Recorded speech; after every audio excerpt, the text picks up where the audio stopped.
Chapter 12, Teaching Teacher, mid-August 2002. The fuck do you mean we're not official? It was Slats.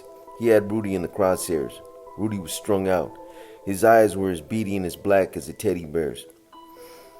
We were getting ready to go through one of our gauntlet sessions at the patch. At these get-togethers, undercovers and informants sat on one end of the room while Slats and the support agents grilled us as mock angels. It was role-playing designed to keep us sharp and in character. Rudy shuffled and looked down. I haven't paid my membership dues. Slats was livid. We gave you money. Why didn't you pay them? Pops, weren't you down in Tijuana with Rudy? Pops said, yup. And so, didn't you pay up? Pops said calmly, I thought we did. Rudy handled it. Slats turned on Rudy. You get on the level right now, or I'm calling the paddy wagon, and someone other than Iwana is going to be soaping up your ass tonight. Rudy spoke into his chest. It wasn't enough. I owed 3 years of back dues. They wanted more for the startup in Arizona. It wasn't enough, he repeated. Slat stepped close to him, took out a tin of Copenhagen, loaded his mouth, and spoke very quietly. You unfuck this ASAP, understand? Rudy watched the ground like he had expected it to open up and swallow him whole. Slats continued. I find out you're blowing the money we give you on crank and trailer trash pussy. I swear to God Almighty, I'll bump you faster than you can say recidivist, got it? I leaned into Pops and reminded him quietly. Don't fuck with Slats on this case. He nodded reassuringly. Rudy said, yeah, but I might need help. Slats said, what? The fuck?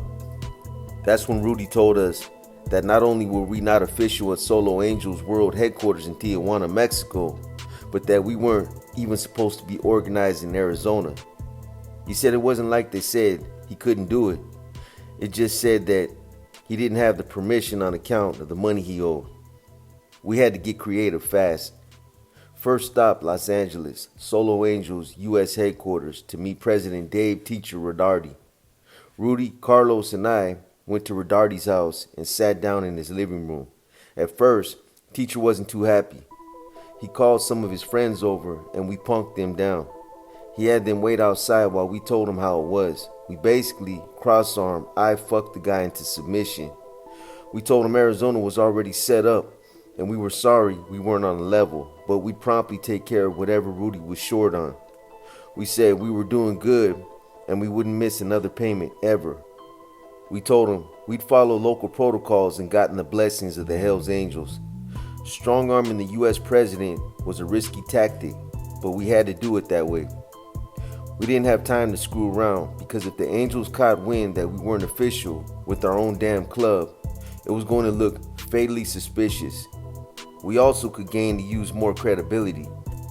The last thing a criminal, even a half-assed biker like Teacher, expects of an undercover cop is to be out-toughed by him. The logic was, yeah, maybe we messed up, but look at us. We're more real deal than you are, so shut up and give us what we want. He did. As a token of our appreciation and commitment, we gave him $500 in cash. He told us the only catch that we had to go to Tijuana immediately to meet with the head, Solo, a wiry Mexican-Japanese cat, Suzuki. Fair enough. We sent Rudy and Pops down once again. Only God could give us special agents permission to leave Terra Americana, and we didn't want to bother God. Our bosses could have also done it. But then, they'd probably shut us back down for a lack of due diligence with Rudy, so that was out too. Before they left, I told Pops not to let Rudy screw pooch. We gave Pops an extra $1,000 that Rudy didn't know about just in case. Carlos and I went back to Phoenix and waited.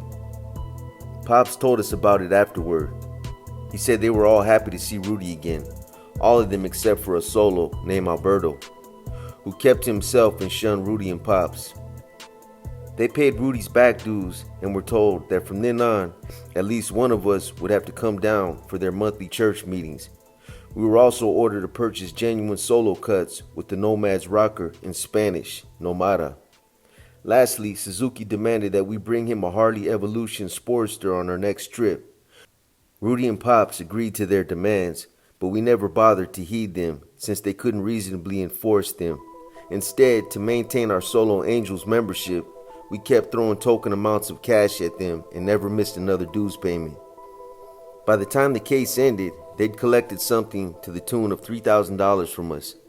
Credibility can literally be bought from minor clubs like the Solos. Pops and Rudy spent the night in a Solo safe house with security cameras and high walls and a methamphetamine lab on the second floor. Pops couldn't understand a lot of the conversations because they were in Spanish. Before they left, I taught him all the Spanish I knew.